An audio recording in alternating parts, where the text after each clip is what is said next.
Adola is a distant third at the moment, through 27 kilometres.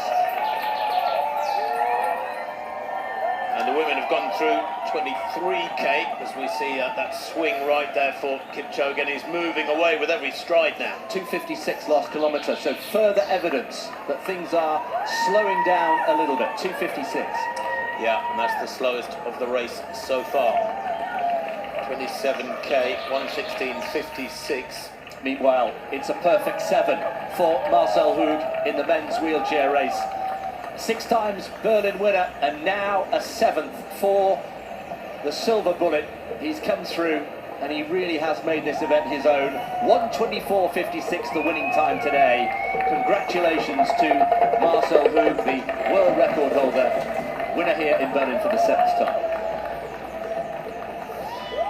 The loneliness of the long-distance runner, Eliud Kipchoge, in complete isolation now. The gap behind him is growing, there's no doubt about that, and Damlak Belehu has been quite mighty, hanging on to the coattails of the Olympic champion, the world record holder, but he's had to let him go. Now there are about 15 kilometres to go. We shouldn't predict too much of what acts will unfold over this next 43, 44 minutes. And Damlak Belehu is not too much out of focus at the moment as we see that shot. But Kipchoge looks like he's heading for victory. He doesn't get it wrong, Chris, generally. Whether it's a track race, a cross-country race, don't forget back in early 2003 he won the World Junior Cross Country and then never really bothered with cross-country again. It's like he said to himself, well, I've ticked that box, I think I'll stick to the track. And he did many, many years of great track racing, many fast times, then moved on to the roads. So he has, in effect, become one of that select group of athletes who's a man for all surfaces. Yes, and in the debate about who's the greatest of all time in terms of the marathon, there's no contest. It quite simply is Eliud Kipchoge. But when you widen it, Tim, to cross-country and track achievements, does Bekele shade it for you, or would you still put Kipchoge ahead? No, I think you have to say Bekele shades it because of the umpteen world cross-country titles, Olympic titles at 5,000 and 10,000, world titles galore, the second fastest man in history at the marathon. He has, he won his debut in Paris, ran a very, very quick time a few years back, did Kennedy Bekele. And on balance, yes, you have to say that because he's spread his skills, his talent across all the surfaces, and over so many years as well, his longevity quite remarkable too. Maybe Kipchoge has to doff his cap to Bekele. Should just also reflect that here in 2019, when Bekele came within 2 seconds of the world record, there is Klaus. Fist pumping again, he's done a fine job. Yes, the wheels have come off there. I think we can relatively safely say for Adola. Eliud Kipchoge lapping up the prey.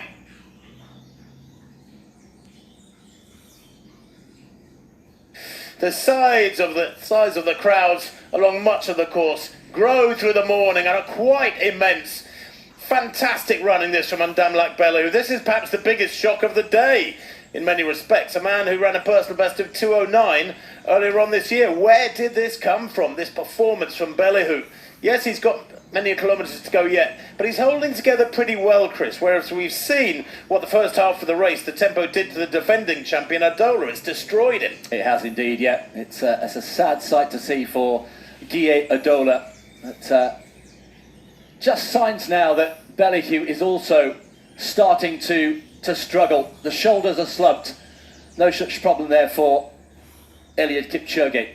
Approaching 29 kilometres, and after the 29 kilometre mark they will turn right, and that will take them on the start of the long drag home. They'll have 12 kilometres to go when they hit 30. The strain for me, Tim, just starting to appear on Belehu's face. No, I think you're dead right, and that's forgivable, but that gap is growing slowly, isn't it? I mean, I said a few minutes ago it's growing with every stride from Kipchoge. Well, let's say every half stride, because Damlak Belehu is probably about 60 metres down. That foreshortening effect is deceptive, maybe less. Kipchoge I think at the moment it's just consolidating, Chris. Checking his splits, he's gone through 28k with a 2:59, and that came after a 2:57. Now that's a little bit worrying, because that is a long way outside what was required. His 29th kilometre has just come up, it was a 2:53, so back on track. Yeah, consolidating, or is he struggling? Doesn't look to be, and we know how strong he can be in the latter part of the race. And there's the smile. There's the trademark smile, which appears when he's starting to hurt. He's working so hard, really hard. Well, his last 3 kilometres have been 2:57 through the 27th K, then a 2:59. That was a little bit worrying through 28k, and then 2:53 at 29k, exactly on schedule for his old world record. Now 30k is approaching, as you can see. It'll be in a couple of minutes' time. But 30k during his world record is 1:26.45. But he was flying through the second half.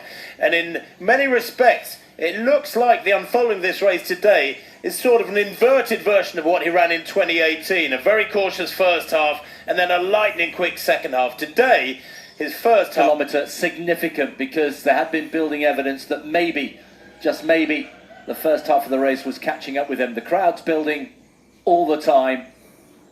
And Eliud Kipchoge, impossible is nothing, it says on his bib. And who better to demonstrate that than this man, one Eliud Kipchoge. So easy to be wise after the event, isn't it? But I was, well, I am so shocked at the extravagance of the first. Opponent has gone. He's broken the resolve of everybody. And now it's just this man. Entertaining us in spectacular style. Kipchoge-esque style. Nobody else can do this. Nobody else has ever done this. He has never done this. He is in new territory. This projected winning time, there has been an acceleration. That's why Vivian Chepkirui was dropping back. There has been an acceleration in that women's race. 3:08 and 3:05, the last 2 kilometres. There's an injection as well. I think there's an urgency now about Eliud Kipchoge. He can sense he's into the last 7 kilometres of this race. He's up on his toes. The cadence is good. The body language is excellent. He's just gone past the Memorial Church, the Kaiser Wilhelm Gedächtniskirche. Do you know, Chris, if I didn't know it better, I'd say you speak reasonable German. That's fantastic pronunciation. There it is, that iconic war-damaged church looming into view for Bellehude, who is having the day of his life. And he'll be able to say, I was there with Eliud Kipchoge at halfway at 59.51. That's something to tell the grandchildren, regardless of where he ends up finishing this race today. Well, this astonishing performance from Kipchoge is pinging out around the planet. It'll be headlines tomorrow, and rightly so. People in Australia are watching. Many Kipchoge fans down in towards Potsdamer Straße. Another very significant landmark, Potsdamer Platz.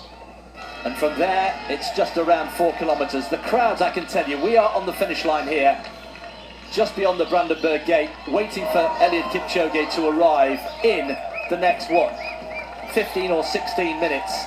And Eliud Kipchoge, no doubt about it, barring any major accident, is going to win this race, that's for sure. At the moment, he's going to do it in a new world record time. Well, Chris, his time at 35k, just to go over that again.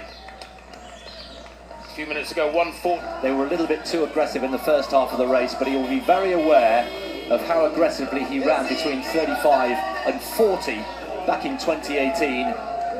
Just a little cough there, just blowing out a little bit, but so far so good. The WD-40 has been applied to all the joints, it's well oiled. And it's like a finely tuned engine, just purring along like a top-of-the-range Bentley. Well, Chris, maybe a couple of flies getting in the carburettor or something, because that 36th kilometre was at 2:59. That is the equal slowest of the race so far. The last time he churned out a kilometre that slow was back at... Here, he goes through the arches in just outside, it will be 2 hours, 2:01.39.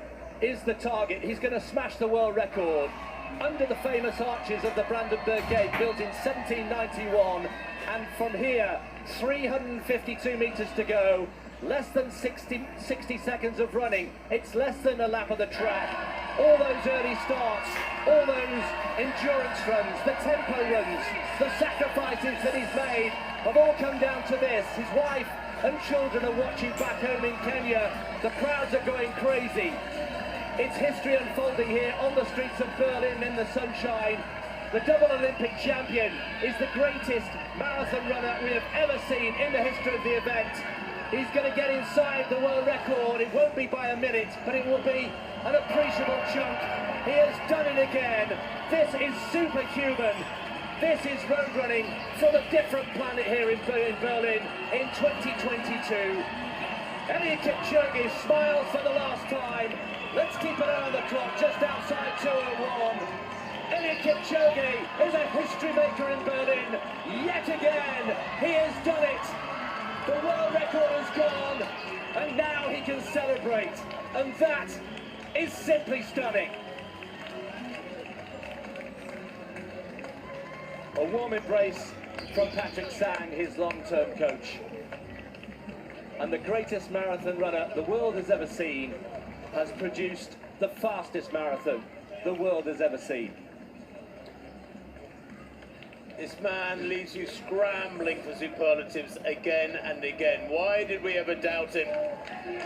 There have even been whisperings from one or two people who claim to have been in the know in the last few days that the world record would not go today. Well, more fool them, more fool us for giving any credibility